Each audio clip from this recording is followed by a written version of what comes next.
आप सभी का विज्ञान क्लासेज में एक बार फिर से स्वागत है। हम पढ़ रहे हैं एटॉमिक स्ट्रक्चर एनसीईआरटी का चैप्टर नंबर 2।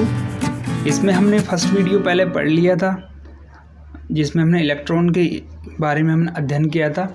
आज हम उसी कड़ी में आगे बढ़ते हुए पढ़ रहे हैं मिलिकन तेल बूंद का प्रयोग या मिलिकन का ऑयल ड्रॉप एक्सपेरिमेंट। ये एक्सपेरिमेंट करने का फ़ायदा क्या है सर? इसका फ़ायदा यही है कि इस एक्सपेरिमेंट के द्वारा इलेक्ट्रॉन पे जो आवेश होता है, जो चार्ज होता है, उसकी हम कैलकुलेशन कर सकते हैं। ठीक है बच्चों, तो करते हैं हम स्टार्ट। देखिए मिलिकन ने जो ऑयल ड्रॉप एक्सपेरिमेंट दिया था वो दिया था सन 1917 में। 1917 में मिलिकन ने एक एक्सपेरिमेंट दिया था जिसको आपको स्क्रीन के ऊपर एक जो इसका ओरिजिनल जो प्रयोग एक्सपेरिमेंट है वो आपको दिखाई दे रहा होगा। तो अब हम इसको स्टार्ट करते हैं। आइए देखिए इसने किया क्या, उसने एक कंटेनर लिया। जैसे मान लीजिए ये क्या है, एक कोई कंटेनर लेते हैं हम। ठीक है बच्चों, ये कोई एक उसने कंटेनर लिया। उस कंटेनर में उसने दो प्लेटें लगाई। जैसे एक प्लेट में इधर लगा देता हूँ और एक प्लेट में इधर लगा देता हूँ। एक कंटेनर लिया, एक कंटेनर में उसने दो प्लेटें लगाई, दोनों को उसने चार्ज से जोड़ दिया। इसको हमने नेगेटिव से जोड़ दिया और इसको हमने पॉजिटिव से जोड़ दिया। ओके, अब इसने क्या किया, देखिए तेल बिंदु प्रयोग, यानी इसने पूरा जो एक्सपेरिमेंट किया है वो ऑयल के ऊपर किया है। तो उसने एक कणित्र लिया। इसने क्या लिया? एक कणित्र। तो देखिए ऐसा एक कणित्र होता है।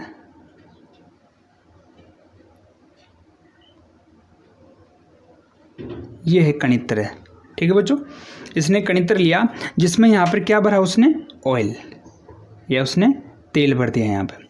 अब इस कणित्र के द्वारा क्या होगा, इस तेल को फुहार के रूप में इसको छोड़ा जाएगा। किसमें? इसमें।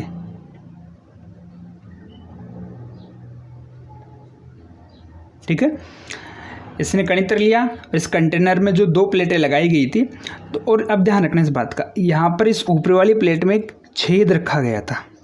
ऊपर वाली प्लेट में क्या है, यहाँ पर एक छेद रखा गया, वो छोटा छेद रखा गया।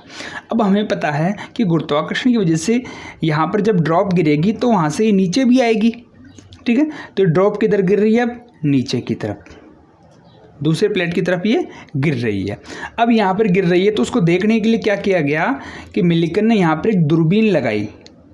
यहाँ पर क्या लगाई? मिलिकन ने एक दूरबीन लगाई और उस दूरबीन में क्या लगाया गया? माइक्रोमीटर। तो मैं लिख देता हूँ यहाँ पर एक दूरबीन लगाई, क्योंकि दूरबीन की सहायता से उसको कणों को देख सकता है। दूरबीन और एक क्या लगाया यहाँ पर? माइक्रोमीटर। तो दोनों की सहायता से क्या होगा, आराम से देख लेगा ये माइक्रोमीटर। अब देखिए जैसे यहाँ से ऑयल ड्रॉप यहाँ पर फुहार के रूप में यहाँ पर इस कणित्र के द्वारा छोड़ी गई, इस छिद्र के द्वारा जो फर्स्ट प्लेट है, पहली प्लेट। ठीक है, तो जो पहली प्लेट है उसमें से जो छिद्र था उसमें से जो तेल के कण हैं वो धीरे धीरे नीचे आ रहे हैं। इसको हमने देखा किससे? यहाँ पर जो दूरबीन लगी हुई है, यहाँ पर जो माइक्रोमीटर लगा हुआ है उसकी मदद से हम इसको देख रहे हैं। और इसके द्वारा हमने क्या कर लिया, इसका द्रव्यमान ज्ञात कर लिया। यहाँ तक हमने क्या ज्ञात कर लिया? इसका द्रव्यमान ज्ञात कर लिया। किसका? तेल के कणों का। आराम से समझ लेना इसको बच्चों, तेल के कणों का द्रव्यमान हमने ज्ञात कर लिया गया। अब हम आगे क्या कर रहे हैं? अब हम क्या कर रहे हैं, इसी कंटेनर की दूसरी तरफ अब हमने यहाँ पर एक्सरे दिए। किसी इस छिद्र के द्वारा हमने क्या दे रहे हैं यहाँ पे? एक्सरे। क्या दे रहे हैं यहाँ पर? हम एक्सरे दे रहे हैं। अभी एक्सरे क्या करेगी, इस एक्सरे इन दो प्लेटों के बीच में जो एयर है, इन दो प्लेटों के बीच में जो एयर है उसको क्या कर देगी, यहाँ पर आवेशित कर देगी। क्या कर देगी? इनको आवेशित कर देगी। किसको? वायु के, या अपन बोल सकते हैं गैसों के आयनों को। गैसों के आयनों को क्या कर देगी? एक्सरे आवेशित कर देगी। अब देखो ध्यान से, जो यहाँ पर तो क्या है, तेल की बूंदें हैं।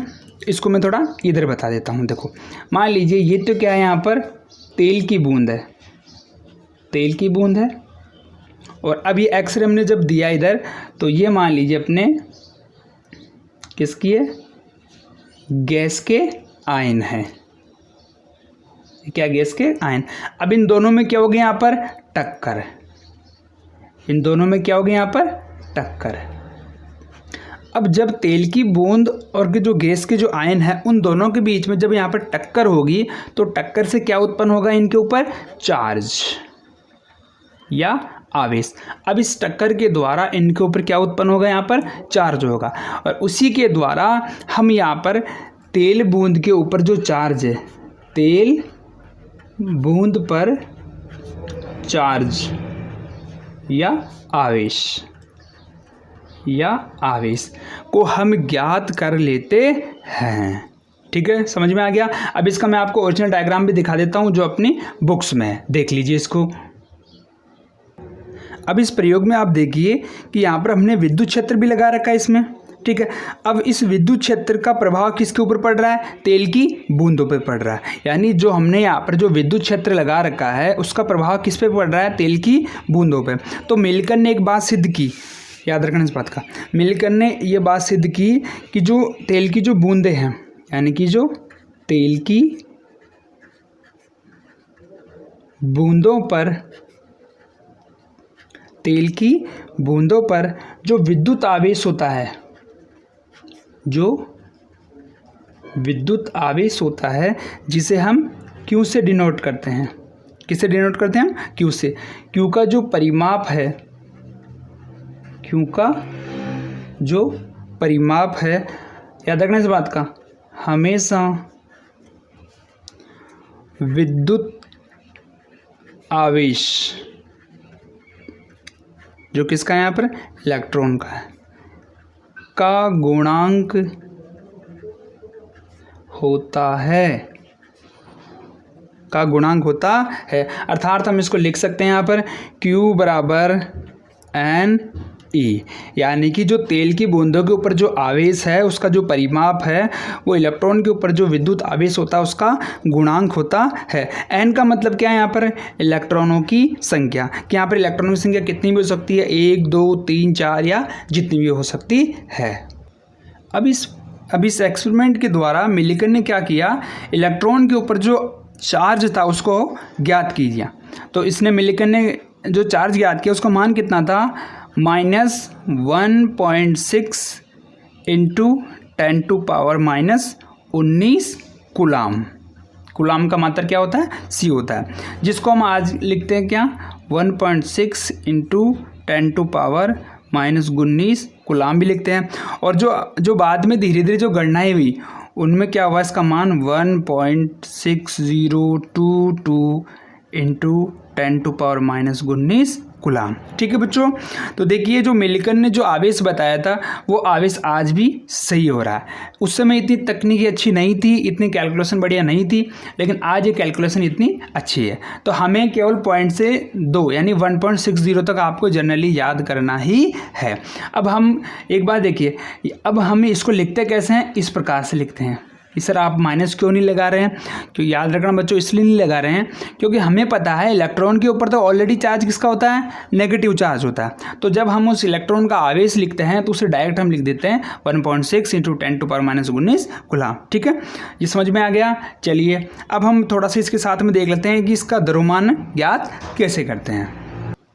अब हम ज्ञात करते हैं इलेक्ट्रॉन के द्रव्यमान की गणना। और ये कब संभव हुआ कि जब मिलिकन ने आवेश बताया और जो जे थॉमसन ने जो E/m का मान बताया था, उन दोनों के द्वारा ही इलेक्ट्रॉन का जो द्रव्यमान है उसे हम ज्ञात कर सकते हैं। ठीक है बच्चों, तो अब हमें पता है इलेक्ट्रॉन पर आवेश कितना होता है। इलेक्ट्रॉन पर आवेश होता है सर 1.60 इंटू 10⁻⁻19 कूलाम होता है। और जो जे थॉमसन ने E/m का मान बताया था, E/m का मान बताया था, वो था हमने पिछली वीडियो में हमने इसको देख लिया है। अगर अभी तक आपने नहीं देखा तो आई बटन पे आप उसका फर्स्ट वीडियो का लिंक मिल जाएगा। तो वो था E/m का मान था 1.75 इंटू 10⁻11 किलोग्राम इनवर्स 1। ठीक है, अब देखिए अब हमें ज्ञात क्या करना है यहाँ पर, इलेक्ट्रॉन का द्रव्यमान। तो हम ज्ञात क्या करेंगे यहाँ पर, इलेक्ट्रॉन का द्रव्यमान। तो इलेक्ट्रॉन का द्रव्यमान ज्ञात करने का सूत्र क्या होता है, आवेश बटा E/m। इलेक्ट्रॉन का अगर आपको मास ज्ञात करना है तो हमें आवेश के अंदर जो जे थॉम्सन ने जो मान बताया था उसमें हम इसका यहाँ पर भाग लगाएंगे। तो कीजिए आप कैलकुलेशन इसकी। तो मैं देखो आवेश का मान, ई का मान लिखता हूँ यहाँ पर 1.60 इंटू 10⁻⁻19 कूलाम बटा ई अपॉन एम का मान है 1.75 इंटू 10⁻11। अब देखिए ई अपॉन एम है तो ई का आवेश क्या होता है यहाँ पर, कूलाम होता है, और एम का क्या होता है, किलोग्राम। तो आप चाहे तो इसको सी अपॉन केजी भी लिख सकते हैं, और आप चाहो तो इसको सी किलोग्राम -1 लिख सकते हैं। ठीक है, देखो इधर हमने लगाया नहीं, ध्यान नहीं दिया, इधर कूलाम आएगा। ठीक है, अब इसको आप कैलकुलेट कीजिए तो सीधा सीधा है, ये नीचे वाली संख्या जो प्लस में है ऊपर माइनस में चली जाएगी, और आप 1.60 में 1.75 का भाग देंगे, या आप ऐसे कर लीजिए, आप इसकी ये पॉइंट हटा दीजिए, यहाँ पर 1.6 कर दिए, यानी कि आप इधर 16 कर दीजिए। 16 में आप 1.75 का लगाएंगे तो लगभग आ जाएगा वो 9.1 आ जाएगा। इधर एक 0 बट गया, यानी इधर क्या हो गया, 12 हो गया, वो 12 जाएगा उधर ऊपर, तो ये हो जाएगा 10 की घात -31। तो देखो इसकी कैलकुलेशन क्या होगी, 9.10 इंटू 10⁻⁻31 किलोग्राम। ठीक है, 31 किलोग्राम। क्यों? क्योंकि ये माइनस में है, नीचे ऊपर जाएगा प्लस में जाएगा, कूलाम से कूलाम हट जाएगा। ठीक है बच्चों, यानी कि अब जो इलेक्ट्रॉन का जो द्रव्यमान होता है वो होता है 9.1 इंटू 10⁻⁻31 किलोग्राम। लेकिन आजकल जितने भी जो कंपटीशन हो रहे हैं उनमें थोड़ा सा एडवांस हो गया।